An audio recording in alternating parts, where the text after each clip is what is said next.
Assalamualaikum warahmatullahi wabarakatuh. Perkenalkan, nama saya Samsinar dari kelas 12 TKJ 2. Kali ini saya akan mempresentasikan mengenai kontrol panel hosting. Pengertian kontrol panel hosting. Kontrol panel hosting adalah program software yang disediakan oleh penyedia web hosting yang berfungsi untuk mengoperasikan, mengatur, menjalankan, dan mengelola segala fasilitas yang ada di web hosting. Berdasarkan cara mendapatkannya. 1.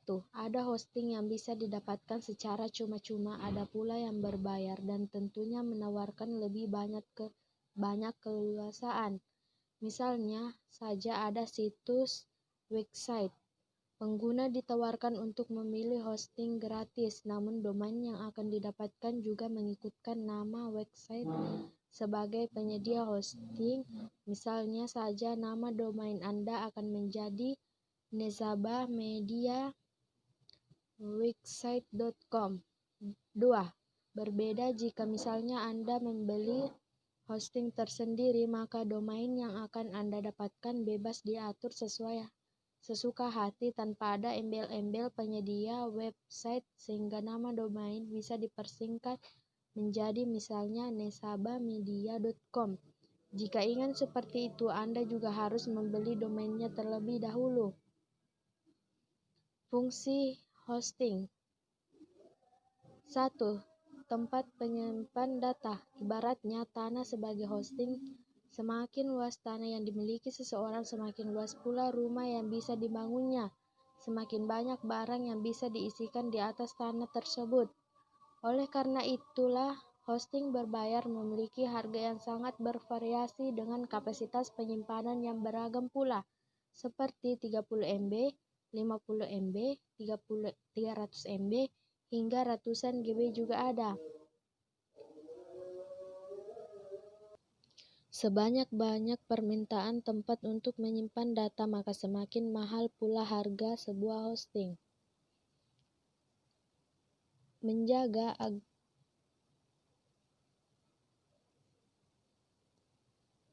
Menjaga agar situs dapat diakses 24 jam dengan memilih hosting yang tepat, yang servernya tidak mudah down. Maka setiap kali ada orang yang ingin mengakses website yang Anda miliki, orang tersebut bisa mengakses dengan lancar tanpa ada halangan apapun. Beberapa hosting terkadang memiliki kekurangan, semisal sering down dan membuat website Anda tidak dapat diakses ketika sedang ramai dan banyak orang yang mengakses website Anda. Untuk para pebisnis online, hindari hosting seperti ini karena hal yang cukup penting, situs dapat diakses 24 jam demi kelancaran calon pembeli produk atau jasa Anda. Jenis-jenis hosting. 1. Free hosting. Hosting ini bisa didapatkan oleh pengguna internet secara cuma-cuma. Kekurangannya, hosting gratis ini biasanya cukup terbatas kapasitas penyimpanannya. Layanannya pun juga sangat terbatas dan tidak memungkinkan pengguna memiliki domain pribadi. Untuk para blogger, free hosting yang banyak digunakan antara lain wordpress.com, blogger.com, dan tumblr.com. 2. Shared hosting. Untuk hosting berbayar, biasanya orang paling banyak menggunakan hosting dengan sistem share karena harganya yang cukup terjangkau. Dalam share hosting, beberapa situs website di tempatnya dengan server yang sama dan saling berbagi sumber daya seperti RAM dan CPU. Untuk keperluan blog pribadi dan pengunjung yang tidak terlalu banyak, layanan share hosting biasanya sudah lebih dari cukup. Salah satu share hosting yang cukup bagus dengan harga yang bersahabat adalah hosting Domainnesia. Ada banyak pilihan paket hosting yang ditawarkan. Domainnesia dengan spesifikasi yang berbeda atau sesuai dengan kebutuhan. Harganya dibanderol mulai dari 8.000 per bulan. 3. Dedicated hosting. Dedicated hosting sebetulnya hampir mirip dengan share hosting, hanya saja satu buah server digunakan hanya untuk satu akun website saja satu server khusus didedikasikan untuk layanan satu website. Ada dua macam dedicated hosting, yaitu dedicated server atau mesin atau server yang disediakan oleh pihak penyedia hosting. Dengan memilih dedicated hosting, pengguna mendapatkan keuntungan berupa performa yang lebih baik dan privasi yang lebih terjaga karena tidak ada pihak lain yang ikut memakai server. 4. VPS Hosting. VPS merupakan singkatan dari Virtual Private Server, mirip juga dengan share hosting. Namun, sumber daya yang ada lebih besar. Klien dapat menginstal aplikasi dan menggunakan semua sumber daya yang ada tanpa perlu berbagi dengan klien lainnya. Baik VPS hosting atau dedicated hosting sangat cocok untuk website yang memiliki puluhan ribu pengunjung lebih setiap harinya. 5. Cloud hosting. Cloud hosting merupakan jenis hosting yang terdiri dari banyak server yang masing-masing servernya dapat berinteraksi satu sama lain dan saling terhubung untuk menjaga performa website. Dengan menggunakan cloud hosting, pengguna diuntungkan dengan tidak perlu adanya khawatir terjadinya ketidakstabilan pada server atau keterbatasan sumber daya seperti misalnya pada share hosting.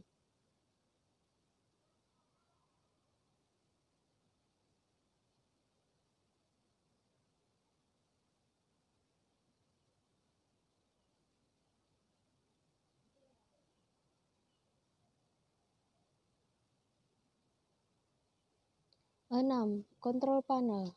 A. Control Panel hosting berbasis Unix Linux.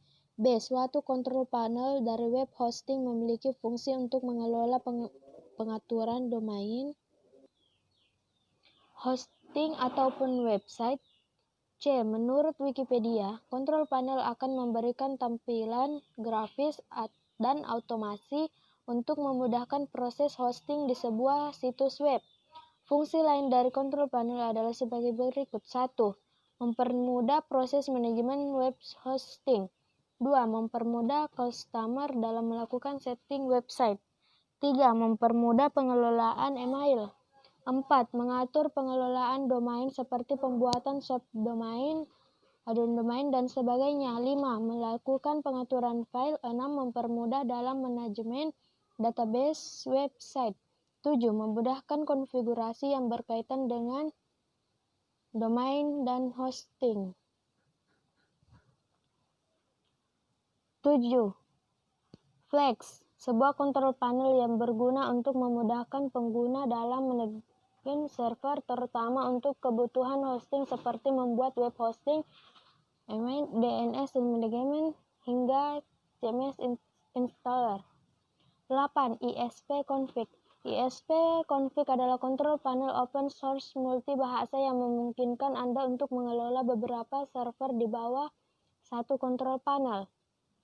9. Gluzo. Gluzo adalah salah satu kontrol panel website yang terbilang canggih dan disediakan secara gratis untuk distro Red Hat dan CentOS.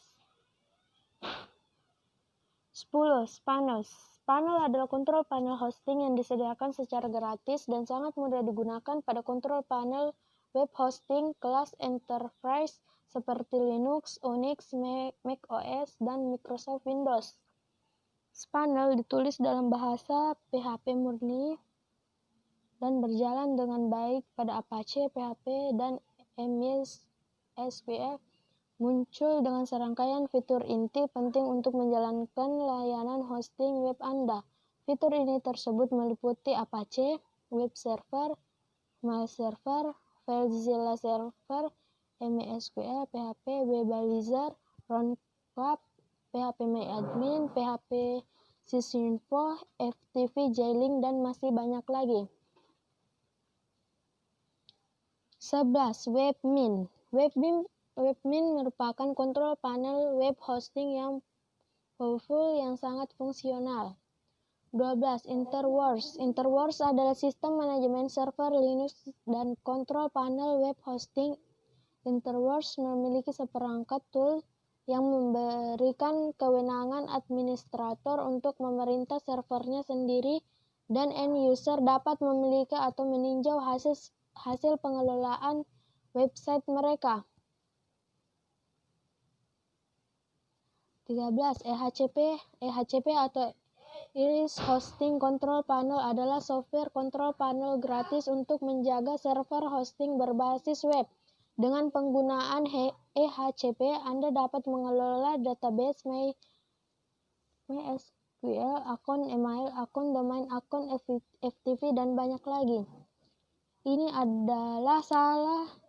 adalah satu-satunya control panel yang telah built-in support untuk Windows dan PHP FPM yang tidak menggunakan Apache dan memberikan kinerja yang baik untuk server low-end.